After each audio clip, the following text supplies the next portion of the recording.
Welcome to the Cat's Creed Crash Course series of videos. In this episode, we look at the Barrow County Schools dress code. The Barrow County School System dress code includes several major provisions that students should know about, as well as some guidelines for consequences if students don't follow the dress code. The first part of the Barrow County Schools dress code includes a provision that prevents students from wearing anything that might be distracting or disruptive to the learning environment. So, this could include your clothing, your hair, jewelry, or just general types of clothing that might serve as a disruption to the school environment. And so, this is a provision that really covers a lot of different things. And so, you should be really careful if you're thinking about wearing something that might draw an awful lot of attention or might in some way disrupt the school environment.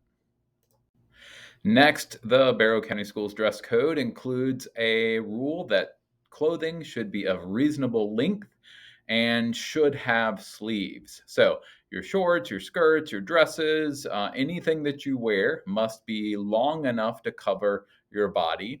And then your tops of any sort, your blouses, shirts, t shirts, all of those must have sleeves.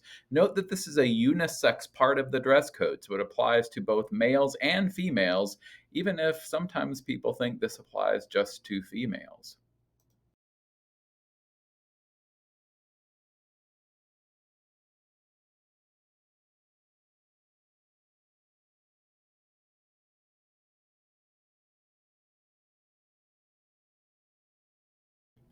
This particular part of the dress code addresses proper fit and holes in clothes.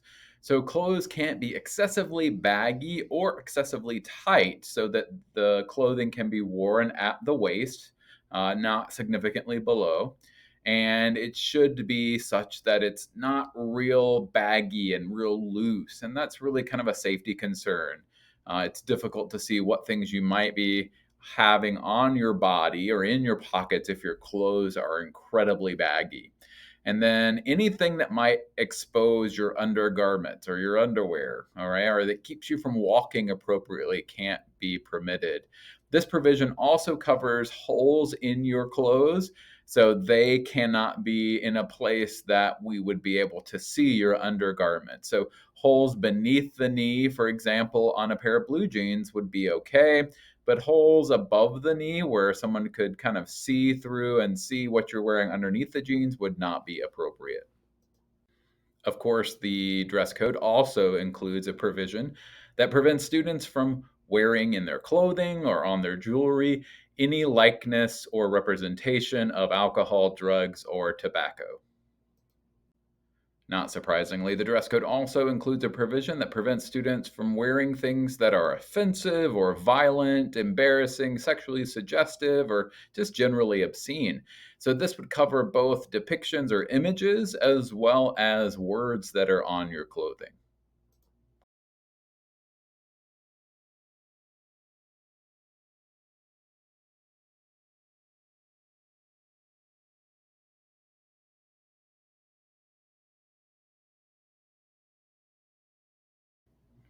Then, just to clarify, the Barrow County dress code includes a list of items that are prohibited for students to wear, including spandex pants, any kind of see through or transparent garment, a halter or tube top, backless dresses, muscle shirts, bare midriffs, or shirts and other things that are tied above the waist.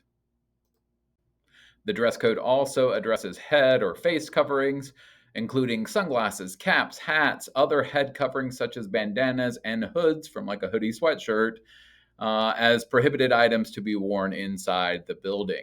One obvious exception would be that if you are practicing a religion that calls for you to wear a head covering of some sort, that would be allowed. But students would not be allowed just to assert that they have a religious belief without being able to articulate what that religious belief is. Although it may seem obvious, the Barrow County Schools dress code does also include a provision to make it clear that you must wear shoes while you are in the building.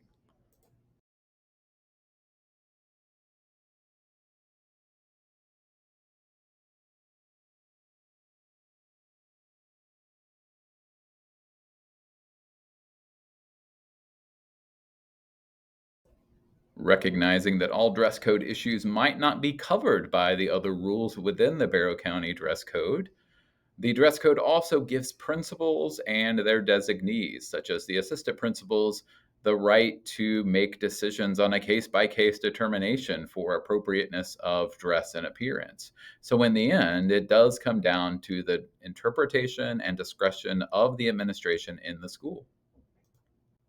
So, what if students violate the dress code? What happens? Well, our go to method is just to take care of the problem.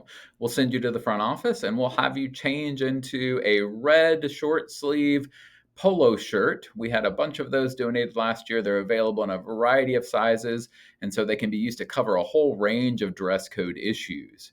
Also, note that dress code issues for females will be handled by female administrators or their designee, and male dress code issues by male administrators. Finally, if you have a frequent problem with dress code and we see you in the front office over and over and over again, having you change into one of those red polo shirts, we may have to use the student code of conduct and give you ISS or OSS in order to correct that problem. Feel free to take this time now to discuss with your peers and ask questions of your teacher regarding the dress code.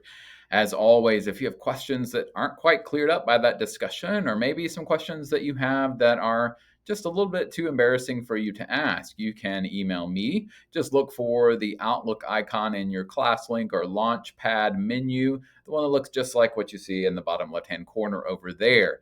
Please know that you can email me. My last name starts with the word South, South, as we've talked about before. But you can also email Miss Brunham. Her last name is spelled Bronnum. Both of us, as well as Mr. Green, the other assistant principal, welcome your emails anytime you have a question or concern.